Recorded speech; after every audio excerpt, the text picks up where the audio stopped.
Hello and a very very good morning to all of you. हम सितंबर 2021 के अंतर्राष्ट्रीय क्रोनोलॉजी को पढ़ रहे हैं, जिसमें हमने पार्ट फर्स्ट और पार्ट सेकंड पढ़ लिया है। उसमें हमने अंतर्राष्ट्रीय परिदृश्य तक की जितने भी इंपॉर्टेंट चीज़ें हैं उनको हमने पढ़ लिया था। आज हम राष्ट्रीय परिदृश्य पढ़ने वाले हैं। आगे बढ़ने से पहले मैं आपको बता दूं कि जो टेलीग्राम चैनल है study for RAS and IAS, वहाँ पर इस पूरी मैगजीन की पीडीएफ अपलोड कर दी गई है। तो जो भी लोग पढ़ना चाहें तो वहाँ से इसको डाउनलोड कर सकते हैं। तो चलिए हम स्टार्ट करते हैं राष्ट्रीय परिदृश्य को। राष्ट्रीय परिदृश्य के अंदर हमारा पहला आर्टिकल है, प्रधानमंत्री ने सोमनाथ मंदिर में किया कई परियोजनाओं का जो है नई परियोजनाओं का उद्घाटन। तो जो प्रधानमंत्री जी हैं उन्होंने प्रसाद स्कीम जो है, प्रसाद इसका 2014-15 में एक स्कीम आई थी जिसका नाम था प्रसाद स्कीम। इसको बाद में जाकर के 2017 में इसका नाम इसमें प्रसाद कर दिया गया, एच और जोड़ दिया गया था, इसका नाम में परिवर्तन किया गया था। तो इसका फुल फॉर्म क्या है वो हम आगे देखेंगे कि इस स्कीम का फुल फॉर्म क्या है। इस स्कीम के तहत देखिए क्या मुख्य बात है कि जितने भी हमारे तीर्थ स्थल हैं उनको जो है पर्यटन के पॉइंट ऑफ व्यू से जो है वो डेवलप किया जाएगा। पर्यटन के पॉइंट ऑफ व्यू से कैसे डेवलप करते हैं, तो देखिए अगर मान लीजिए कोई व्यक्ति जयपुर में गोविंद देव जी के मंदिर जा रहा है और उसको आमेर भी जाना है, या फिर मान लीजिए 2-3 और कोई ऐसे पुराने मंदिर हैं जिनका महत्व है, तो उनको क्या है एक सर्किट के तहत जोड़ दिया जाता है। यानी कि कनेक्टिविटी इस प्रकार से प्रोवाइड कराई जाए आपको कि आपको जो है जैसे ही आप उसका एक कहते हैं ना कैटलॉग आप देखते हो तो आपको जो है पता चले कि भाई यहाँ पर ये भी महत्वपूर्ण स्थल है जहाँ पर हमको जो है वो घूमना चाहिए। तो इस तरीके से जो है इनको डेवलप किया जाएगा। आई होप आपको समझ में आया होगा इस चीज़ के बारे में। तो सोमनाथ मंदिर जो है ये आप जानते हैं कि काफ़ी प्राचीन मंदिर है, गुजरात में स्थित है।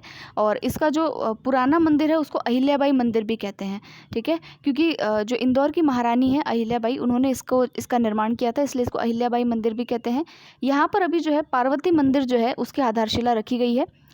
एक सोमनाथ मंदिर ट्रस्ट है जिसके जो चेयरमैन है, मतलब एक ट्रस्ट बनाया गया है सोमनाथ मंदिर का, उसके चेयरमैन खुद प्रधानमंत्री है, ये भी अपने को ध्यान में रखना है।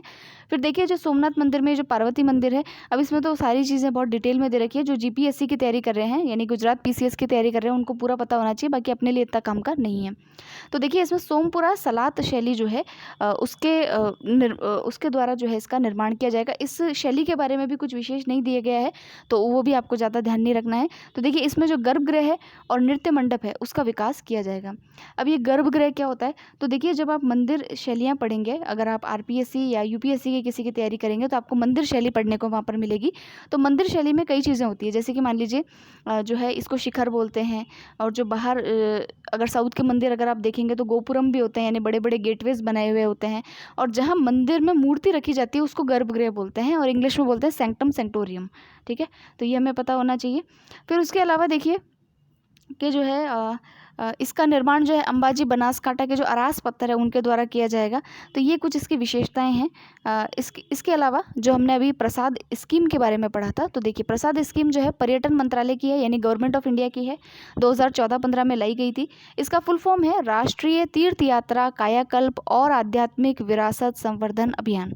अब इतना तो याद रहेगा नहीं, इतना ध्यान रखिए कि तीर्थ यात्रा का कायाकल्प करना है, ठीक है, इतना ध्यान रह जाए बहुत है।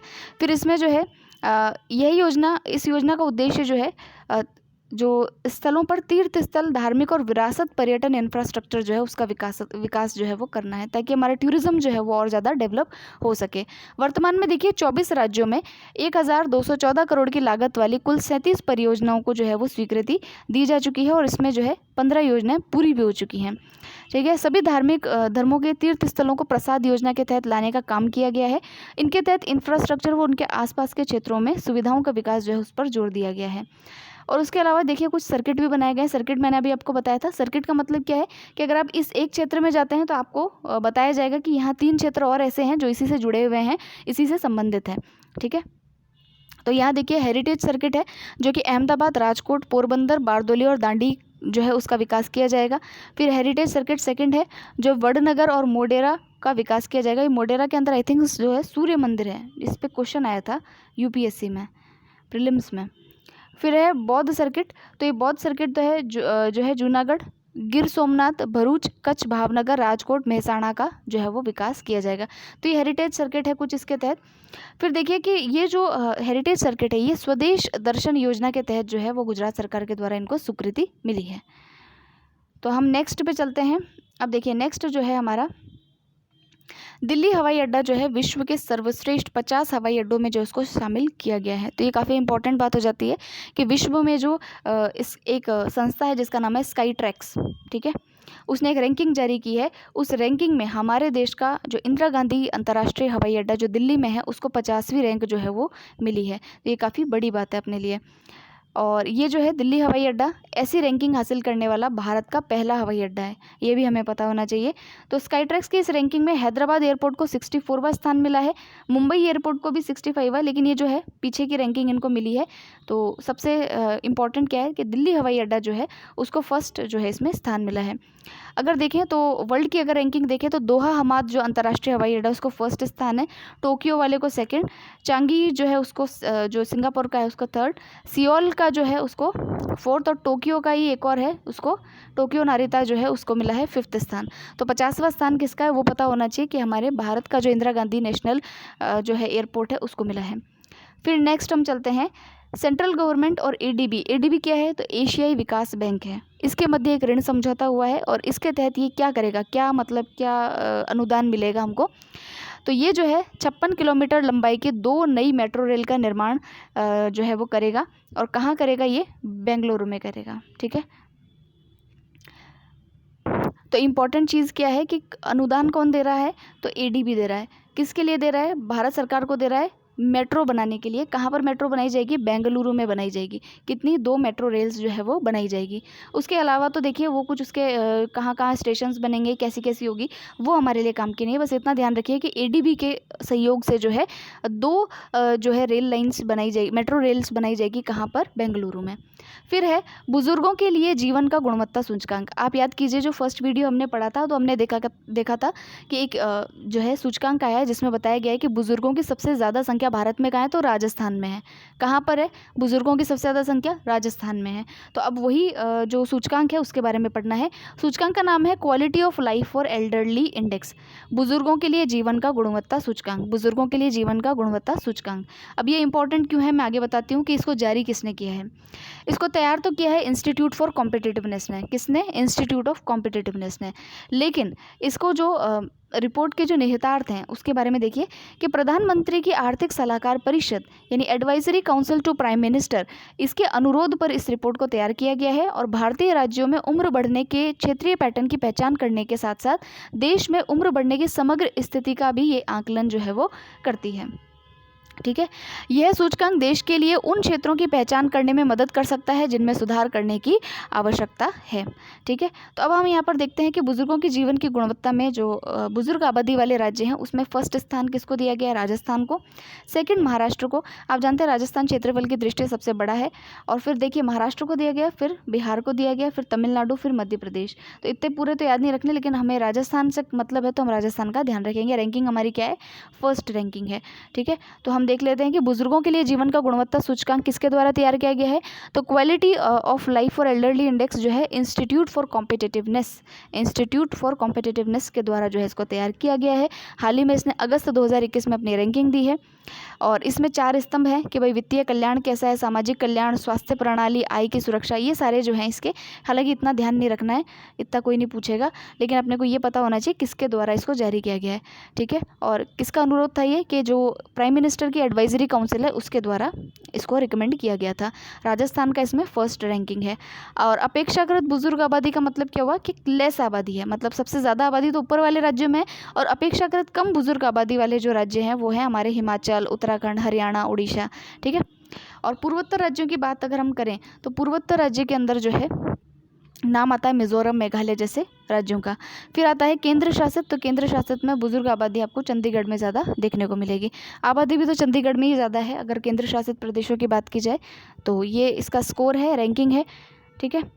फिर है पूर्वोत्तर क्षेत्र जिला एसडीजी सूचकांक व डैशबोर्ड 2021-22 जो है उसको जारी किया गया है। इसका मतलब क्या है कि नॉर्थ ईस्टर्न रीजन के अंदर जो डिस्ट्रिक्ट एसडीजी इंडेक्स होता है उसकी रिपोर्ट को अभी जारी किया गया है।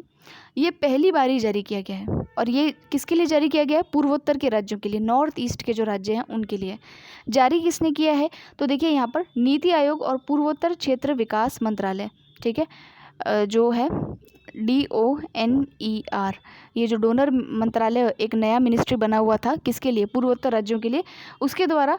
और जो आपका नीति आयोग है, ठीक है, तो नीति आयोग और पूर्वोत्तर क्षेत्र विकास मंत्रालय, इसके द्वारा जो है इसको जारी किया गया है। इसलिए इंपॉर्टेंट हो जाता है, आपसे पूछ लेंगे पूर्वोत्तर क्षेत्र जिला SDG सूचकांक निम्न में से किसके द्वारा जारी किया गया है? तो लिखेंगे भारत सरकार के द्वारा, वर्ल्ड बैंक के द्वारा, और डोनर मंत्रालय के द्वारा, या फिर जो है आपका और कुछ दे देंगे, और लास्ट में आपको दे देंगे कि नीति आयोग और पूर्वोत्तर विकास परिषद के द्वारा। तो आपको ये टिक करना है, ठीक है।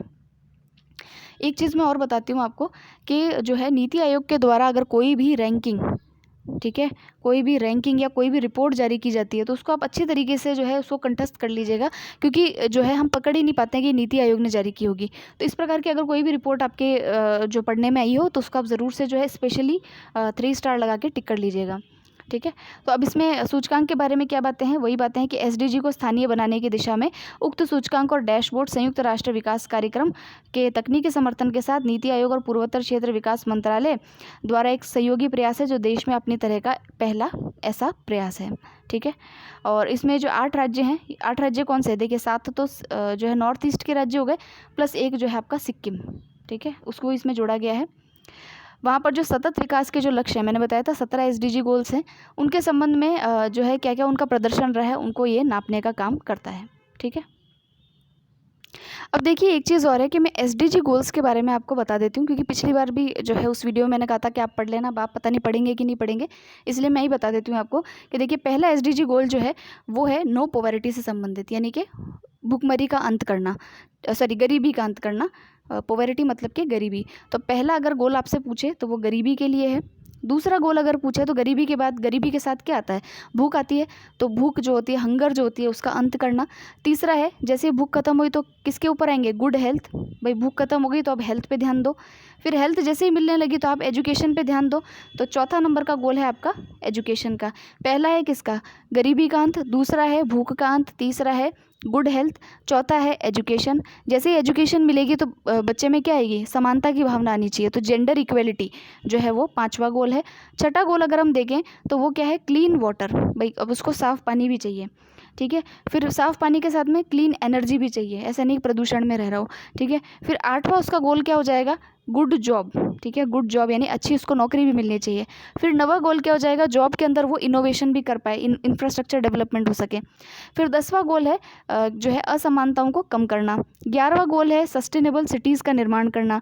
12वां गोल है रिस्पॉन्सिबल कंजम्पशन करना, यानी कि जिम्मेदारी पूर्वक जो है उपभोग करना। फिर 13वां गोल जो है वो है हमारे पूरे प्लैनेट का संरक्षण करना। चौथा गोल है कि जो वाटर जो है उसके बिलो जो जनजीवन है, यानी कि मरीन लाइफ है, उसका प्रोटेक्शन करना। फिर 15वां गोल है कि जो ज़मीन पर जो जीवन है उसका संरक्षण करना। और 16वां गोल जो है आपका वो क्या है? पीस और जस्टिस, ठीक है, पीस और जस्टिस, शांति और न्याय। और 17वां गोल जो है वो आपका है पार्टनरशिप फॉर द गोल्स, ठीक है। ये मैंने आपको बता दिया था। अब इसमें से 10 एक गोल अगर आपको याद रह गए तो आप एलिमिनेशन के तहत जो है और गोल्स को पकड़ सकते हैं। अब देखिए जो SDG गोल है ये किसके द्वारा जारी किया जाता है? तो नीति आयोग के द्वारा जो है इसको जारी किया जाता है।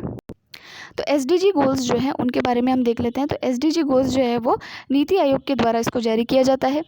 और SDG गोल्स के अंदर देखिए क्राइटेरिया है। क्राइटेरिया मतलब राज्यों को आप किस हिसाब से बांटेंगे वो इसमें क्राइटेरिया दिया गया है। एक क्राइटेरिया है एस्पायरेंट। एस्पायरेंट का मतलब क्या होता है? इसमें दे रखा होगा। एस्पायरेंट का मतलब आकांक्षी, ठीक है। फिर होता है दूसरा होता है परफॉर्मर। तीसरी कैटेगरी होती है जिसको बोलते हैं फ्रंट रनर। और चौथी कैटेगरी होती है अचीवर, ठीक है। तो एस्पायरेंट इसमें और अचीवर वाली कैटेगरी में अभी तक कोई से भी ज़िले को शामिल नहीं किया गया है। जो बाकी 2 कैटेगरीज़ है परफॉर्मर और फ्रंट रनर, इसी के अंदर जो है कई सारे ज़िले जो हैं वो इसी के अंदर आते हैं। अगर राजस्थान की बात आप करेंगे तो राजस्थान को जब फर्स्ट इंडेक्स जारी किया था ना, किसने? फर्स्ट SDG इंडेक्स जारी हुआ था तो राजस्थान की उसमें जो है उसको परफॉर्मर स्टेट के अंदर रखा गया था। तो अभी भी राजस्थान जो है वो परफॉर्मर स्टेट के तहत ही आता है, ये भी हमको ध्यान रखना है। तो अब यहाँ देखिए कि हालांकि ये तो नॉर्थ ईस्ट के बारे में है तो इतने ज़िलों को अपन को याद नहीं रखना है, क्योंकि देखिए यहाँ पर दे रखा है कि सिक्किम और त्रिपुरा के सभी ज़िले फ्रंट रनर की श्रेणी में आते हैं और आकांक्षी या प्राप्तकर्ता अचीवर की श्रेणी में कोई भी ज़िला नहीं है। भाई मैंने तो पहले ही कहा था कि अचीवर की श्रेणी में कोई भी नहीं है, फर्स्ट और सेकंड श्रेणी में कोई भी नहीं आता। तो सेकंड जो 2 श्रेणियां बचती है, फ्रंट रनर वाली और जो ये परफॉर्मर वाली है, उसी में सारे ज़िले आते हैं।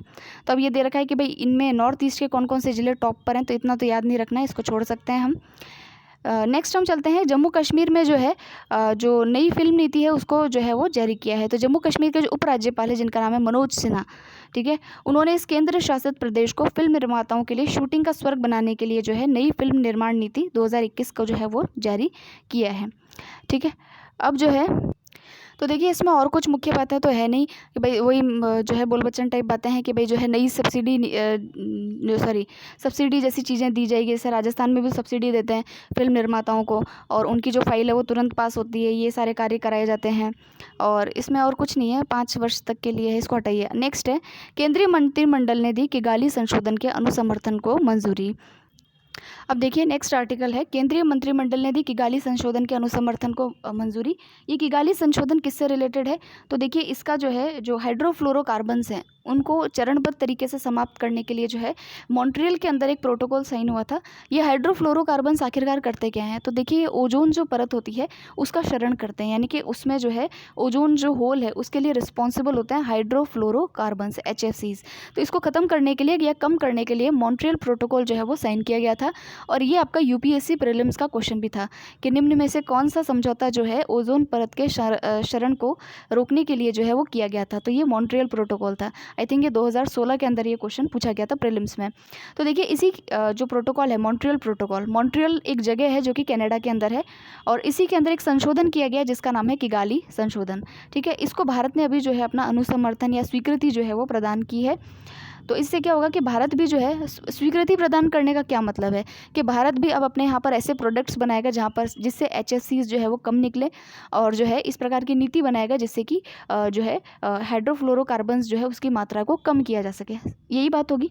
अब देखिए यहाँ पर कुछ इसके बारे में दे रखा है कि भारत ने 19 जून 1992 को ओजोन परत को नष्ट करने वाले पदार्थों पर मॉन्ट्रियल प्रोटोकॉल का एक पक्षकार जो है वो देश वो बना था, और तभी से भारत ने मॉन्ट्रियल प्रोटोकॉल में संशोधनों की पुष्टि की है। ओजोन परत को नष्ट करने वाले पदार्थों पर मॉन्ट्रियल प्रोटोकॉल ओजोन परत के संरक्षण के लिए एक अंतर्राष्ट्रीय पर्यावरण संधि है।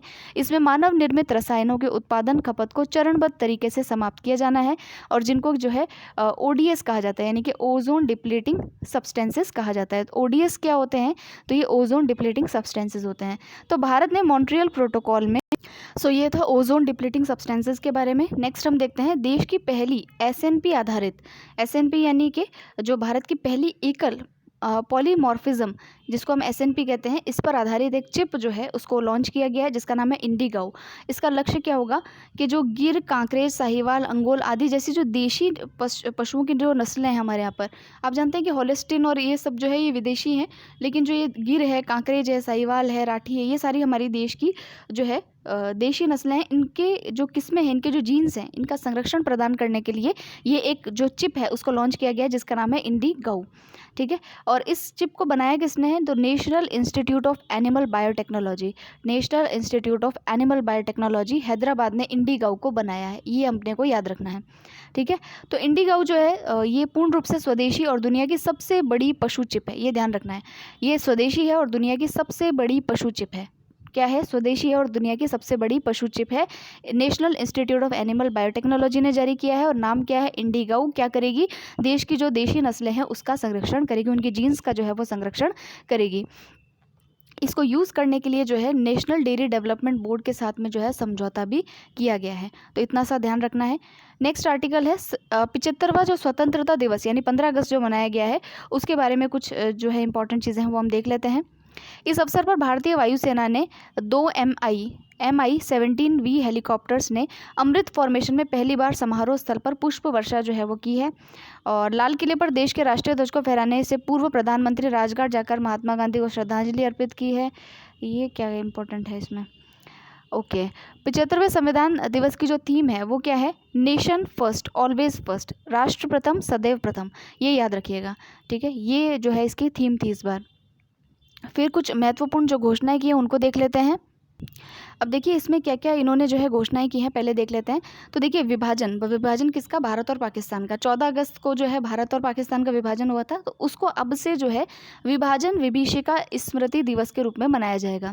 ठीक है, विभाजन विभीषिका स्मृति दिवस के रूप में 14 अगस्त को मनाएंगे। फिर है चावल पोषण संवर्धन योजना एक जारी की गई है। इसमें क्या करेंगे, जो बच्चों को, एक तो बच्चों को जो मिड डे मील मिलता है, और प्लस जो पीडीएस के तहत जो अनाज वितरित किया जाता है, सस्ते में जो अनाज जो है बीपीएल परिवारों को दिया जाता है, उनको फोर्टिफाइड किया जाएगा। फोर्टिफाइड यानी कि उनमें जो है, जैसे कि फोर्टिफाइड राइस का क्या मतलब है कि जो उसका जो पोषण स्तर है वो और ज़्यादा बढ़ा करके जो है वितरित किया जाएगा। ऐसा क्यों कर रहे हैं, आपने एक मल्टी डायमेंशनल पॉवर्टी इंडेक्स पढ़ा होगा, जिसको एमपीआई कहते हैं, वो हम पहले पढ़ चुके हैं, याद कीजिए। उसके अंदर भारत की स्थिति बहुत ज़्यादा खतरनाक है, मतलब बहुत ज़्यादा नीचे हैं हम। हंगरी में जो है हमारी स्थिति, मतलब आप देखिए कि प्रोटीन तो बहुत दूर की बात है, 2 वक्त खाने को जो है अच्छा गुणवत्तापूर्ण खाना भी नहीं मिल पाता है। इससे बच्चों में जो है malnutrition, stunting, weight loss, wasting, ये सारी चीज़ें जो है देखने को मिलती है। तो इसी के संदर्भ में जो है भारत को स्टेप उठाना पड़ा, और कई सारे स्टेप के तहत ये भी एक स्टेप है कि जो फोर्टिफाइड राइस है, यानी फोर्टिफाइड का मतलब है कि उसके अंदर जो है गुणवत्तापूर्ण जो प्रोटीन्स वगैरह, न्यूट्रिएंट्स वगैरह है राइस के अंदर, वो डाल करके जो है वो बच्चों को और परिवारों को दिए जाएँ, ताकि उनमें जो है न्यूट्रिशन का स्तर जो है वो बना रहे। तो आगे हम चलते हैं। बालिकाओं के लिए सैनिक स्कूल खोले जाएंगे। पहले लड़कों के लिए हुआ करते थे, अब जो है ये सैनिक स्कूल जो है लड़कियों के लिए भी खोल दिए गए हैं।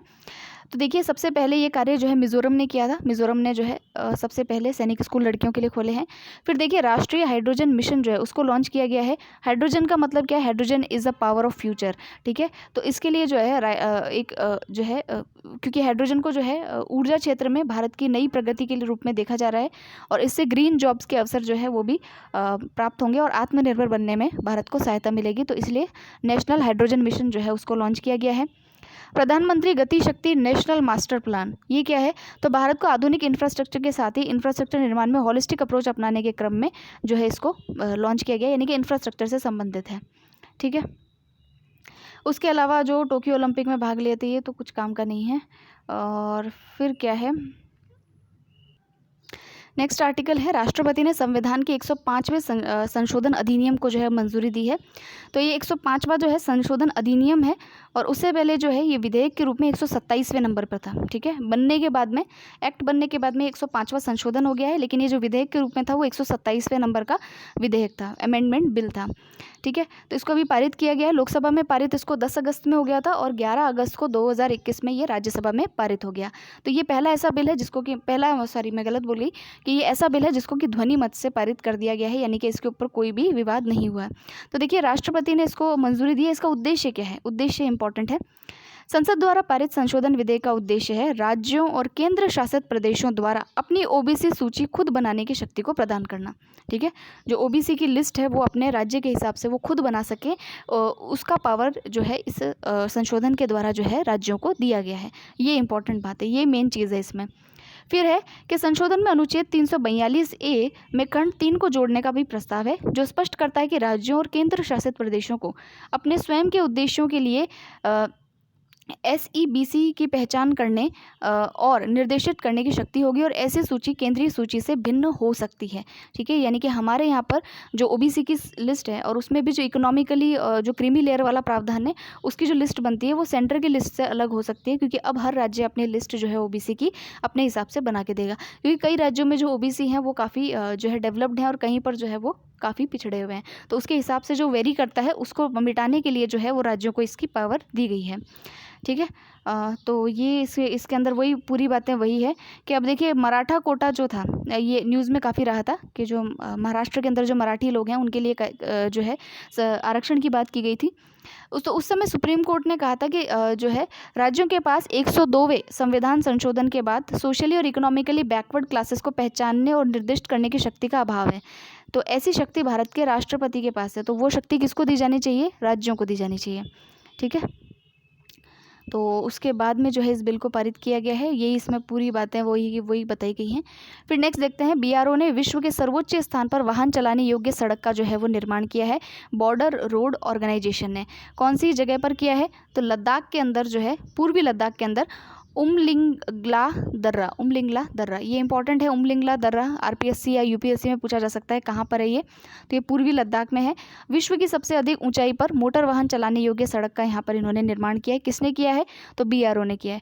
तो ये विश्व की सबसे अधिक ऊंची है, ध्यान रखिएगा। इससे पहले बोलीविया की जो है कोई नामक सड़क थी, उसका इन्होंने रिकॉर्ड तोड़ा है। तो इसका पास का नाम ध्यान रखना है, उमलिंगला दर्रा, ये लद्दाख में है। ठीक है, तो ये हो गया। फिर देखिए नेक्स्ट है विद्युत वितरण सेक्टर पर एक रिपोर्ट जारी की है। रिपोर्ट का नाम है turning around the power distribution sector. ठीक है, रिपोर्ट को जारी किसने किया है? तो नीति आयोग और आरएमआई इंडिया क्या है? आरएमआई इंडिया जो है अमेरिका के साथ में एक संबंध, हमारे देश का ही संस्थान है आरएमआई इंडिया, लेकिन ये अमेरिका का जो रॉकी माउंटेन इंस्टीट्यूट है उससे जुड़ा हुआ है, तो काफ़ी इंपॉर्टेंट संस्था बन जाती है। तो ये जो है रिपोर्ट किसने जारी की है? Turning around the power distribution sector. तो पहले तो नाम से ही सिद्ध है कि भाई पावर से संबंधित है, बिजली से, विद्युत वितरण से संबंधित है। जारी किसने की है? ये इंपॉर्टेंट है। तो नीति आयोग और आरएमआई इंडिया के द्वारा इसको जारी किया गया है। और इस रिपोर्ट में वही बातें तो वही है कि भाई हमारे भारत की जो डिस्कॉम कंपनियां हैं वो काफ़ी घाटे के अंदर रहती है, वही सारी बातें इन्होंने कही। देखिए यहाँ पे लिखा है कि विद्युत वितरण कंपनियां जो है डिस्कॉम हर वर्ष जो है हमारे भारत में वो घाटे में रहती है, और क्या क्या करना चाहिए, नवीनीकरण ऊर्जा को अपनाए रखना चाहिए, ये सारी बातें इसमें कही गई है। तो ये कितना इंपॉर्टेंट नहीं है, बस रिपोर्ट के बारे में आपको आइडिया होना चाहिए कि किसने के द्वारा ये जो है वो जारी की गई थी। फिर है नेक्स्ट, दिवाला और दिवालियापन संहिता संशोधन विधेयक 2021 संसद में पारित। तो अब देखिए जो आर्टिकल है उसमें कहा गया है दिवालिया और दिवालियापन संहिता संशोधन विधेयक 2021, इसको संसद में पारित किया गया है। तो ये क्या है? तो इसको इंग्लिश में बोलते हैं insolvency and bankruptcy code amendment bill. तो अगर अमेंडमेंट हुआ है इसका मतलब पहले कोई बिल रहा होगा। तो देखिए ये जो आईबीसी बिल था, इंसॉल्वेंसी एंड बैंक्रप्सी कोड, ये 2016 के अंदर लाया गया था। इंसॉल्वेंसी का मतलब क्या होता है कि जब जो है कोई भी संस्था या कोई भी कंपनी होता है, जब वो अपना लोन चुका नहीं पाता है, जब उसके बैड लोन हो जाते हैं, तो उससे कैसे निपटा जाए, तो उसके लिए जो है ये इंसॉल्वेंसी और बैंक्रप्सी कोड जो है वो लाया जाता था। ठीक है, तो उसके अंदर भी एक संशोधन किया गया है। संशोधन के तहत क्या किया है कि पहली चीज़ तो ये देखिए कि जो एमएसएमई है, ठीक है, ये जो एमएसएमई होते हैं जिसको आप बोलते हैं मध्यम छोटे और मझौले जो उद्योग होते हैं, उनको जो है वैकल्पिक दिवाला समाधान प्रक्रिया जो है उसके तहत उनको रखा गया है। क्योंकि आप जानते हैं कि कोविड-19 के चक्कर में इनके ऊपर सबसे ज़्यादा जो है वो बैड इफ़ेक्ट हुआ है। तो इसीलिए इनको जो है 1 करोड़ तक का अगर इनका लोन बैड लोन हुआ है तो उसको उसमें रिलीफ दिया गया है। ऐसा नहीं कि उनके ऊपर कोई सख्त कार्रवाई की जाएगी। इसी को इन्होंने कहा है pre packaged insolvency resolution process. ठीक है, pre packaged insolvency resolution process, PPPIRP, ये इन्होंने कहा है। ठीक है, फिर उन्होंने क्या कहा है कि इसके तहत छोटे और मझौले इकाई के तहत आने वाले कर्जदार कारोबारियों को पहले से तैयार व्यवस्था के तहत दिवाला निपटान प्रक्रिया की सुविधा प्रदान की गई है। ये छोटे निवेशकों के हितों की रक्षा करने और व्यापार की प्रक्रिया को सरल बनाने के लिए दिवालियापन और दिवाला को समय पर हल करने के लिए एक समाधान जो है वो प्रदान करता है। कभी कभी क्योंकि ऐसा भी होता है ना, किसी ने लोन लिया है, उसकी इंटेंशन नहीं है कि वो लोन को जो है चुकाए ना, लेकिन जो है परिस्थितियाँ कुछ इस प्रकार से हो जाती है कि वो जो है अपनी देनदारियों में जो है वो लेट हो जाता है, या फिर जो है टाइम से जो है चीज़ों को कर नहीं पाता। तो उसके लिए भी जो है प्रावधान कुछ ना कुछ होने चाहिए। उसी को देखते हुए इसके अंदर जो है जो आईबीसी कोड है उसमें एक अमेंडमेंट 2021 में लाया गया है। तो ये इसके बारे में कुछ बेसिक बात थी। नेक्स्ट हम देखते हैं कि संसद के मॉनसून सत्र में जो है 22 विधेयकों को जो है वो पारित किया गया है। अब 22 विधेयकों के तो अपने को पूरी चीज़ें तो ध्यान रखनी नहीं है, कुछ कुछ देख लेते हैं अगर कुछ इंपॉर्टेंट हो तो। जैसे कि कराधान कानून, जो टैक्स का जो लॉज हैं उसमें अमेंडमेंट किया गया है। इसमें क्या अमेंडमेंट है? इसमें प्रावधान है कि यदि लेन देन 28 मई 2012 से पहले किया गया था तो भारतीय संपत्ति किसी भी अप्रत्यक्ष हस्तांतरण के लिए कथित पूर्वव्यापी संशोधनों के आधार पर भविष्य में किसी कर की मांग नहीं की जाएगी, यानी रेट्रोस्पेक्टिव टैक्सेस जो है वो आप नहीं लगा पाएंगे। और वैसे तो इसमें कुछ इतना विशेष है नहीं, जैसे कि ये जो है विमानीय पत्तन और ये केंद्रीय विश्वविद्यालय, इसमें कुछ संशोधन विधेयक लाया गया है कि इससे क्या होगा कि लद्दाख में सिंधु केंद्रीय विश्वविद्यालय के नाम से एक विश्वविद्यालय की स्थापना, यानी यूनिवर्सिटी की जो है वो स्थापना जो है उसको मंजूरी दी गई है। ये तो पता ही था हमको, ये तुमने पहले पढ़ रखा है। फिर एक किशोर न्याय, बच्चों की देखभाल और संरक्षण के लिए भी जो है इसको छोड़िए खूब सारे बिल हैं, इतना नहीं याद रखना है, इसको आप कट कर दीजिएगा। ठीक है, फिर नेक्स्ट हम देखते हैं अब देखिए एक एक आर्टिकल है जल मौसम संबंधी आपदाएं। हालांकि एक रिपोर्ट है, इस रिपोर्ट को हमको नहीं पढ़ना है क्योंकि ये एग्जाम में नहीं पूछेंगे। लेकिन यहाँ पर देखिए, यहाँ पर कहा है कि पश्चिम बंगाल, यानी ये जो है आपका ये एरिया, ये अरब सागर वाला एरिया, अरब सागर से ही सबसे ज़्यादा चक्रवाती तूफान आते हैं, जिनको आप ट्रॉपिकल साइक्लोन्स कहते हैं या उष्णकटिबंधीय चक्रवात कहते हैं। ठीक है, ये यहाँ से आते हैं। तो यहाँ पर जो मेन अभी तूफान आए हैं, उनका नाम प्लस उनका मीनिंग, इनका मतलब क्या होता है और किसने इसका नामकरण किया है, वो हमको पता होना चाहिए। ठीक है, तो वो काम मैं आपके ऊपर छोड़ती हूँ कि आप इन चारों के जो है नाम आपने पढ़ लिए हैं, तो नाम के अलावा ये किस देश ने दिया था नाम और इसका अर्थ क्या है वो आपको बताना है। जैसे कि अभी देखिए EPFO का पेपर हुआ था, तो उन्होंने पूछा कि जो ये वैक्सीन नामक जो शब्द है ये लेटिन भाषा का शब्द है, तो लेटिन भाषा में इस वैक्सीन का क्या मतलब होता है। तो जो है लेटिन भाषा में वैक्सीन शब्द का अर्थ, अच्छा हाँ एक चीज़ और, जो मैंने पेपर अपलोड किया था study for RS and IAS Telegram group पर, वो जो है वो पेपर जो है वो किसी और का सॉल्व किया हुआ पेपर है जो मुझे कहीं से मिला था, तो वो मैंने वहाँ अपलोड किया है। मैंने ये पेपर नहीं है और मैंने उसको जो है उसमें टिक नहीं लगाएंगे, आप समझो कि सारे सवाल जो है उसमें, क्योंकि आधे से ज़्यादा क्वेश्चन जो है उसने गलत ही टिक कर रखे हैं उसके अंदर, बहुत ईजी क्वेश्चन को भी उसने गलत टिक कर रखा है। तो आप देखिए जो वैक्सीन जो है वो एक लेटिन भाषा का शब्द है, उसमें आया था ये क्वेश्चन, और उसका मतलब होता है काऊ। ठीक है, तो ये तो खैर जो है कहीं पर भी हो सकता है किसी बेसिक 11th-12th स्टैंडर्ड की किताब में दे रखा हो। अब देखिए यहाँ पर जो है फेनी जो है ये तूफान 2019 में आया था, बुलबुल नवंबर 2019 में, अम्फान आपको बताइए अभी मई 2020 में आया था, और जो लेटेस्ट है वो है यास तूफान, ये भी मई 2021 में आया था। तो इनके नाम का मीनिंग प्लस जो है किस देश ने इसको नाम दिया है वो आपको पता होना चाहिए। तो आप कमेंट सेक्शन में बताइएगा ताकि और लोगों को भी इसका फ़ायदा मिल सके। तो अब हम काफ़ी एक इम्पॉर्टेंट न्यूज़ पढ़ने वाले हैं जिसका नाम है बांधों की सुरक्षा के लिए एक कार्यक्रम है जिसका नाम है ड्रिप कार्यक्रम है। ठीक है, जैसे जो बांध एरिया होते हैं वहाँ पर उसका भाई इंफ्रास्ट्रक्चर एक बार बना के आपने छोड़ दिया, कम से कम उसका रिस्ट्रक्चर करा जाता है, उसकी रिपेयरिंग की जाती है, उसको जो है उसके आसपास के लोगों को रिहेबिलिटेट किया जाता है। तो ये सारी जो सुविधाएं हैं, ये सारे जो कार्य हैं, ये एक प्रोजेक्ट के तहत किए जा रहे हैं जिसका नाम है ड्रिप का फुल फॉर्म है dam rehabilitation and improvement project, ये आपको देखने को मिल रहा है। ठीक है, तो अभी इसकी सेकंड फेज़ चलाया जा रहा है, तो सेकंड फेज़ चलाया जा रहा है, फर्स्ट फेज़ पहले चला था, सेकंड फेज़ जो चलाया जा रहा है उसके अंदर जो है वर्ल्ड बैंक के साथ में $250 मिलियन की परियोजनाओं पर हस्ताक्षर किए गए हैं।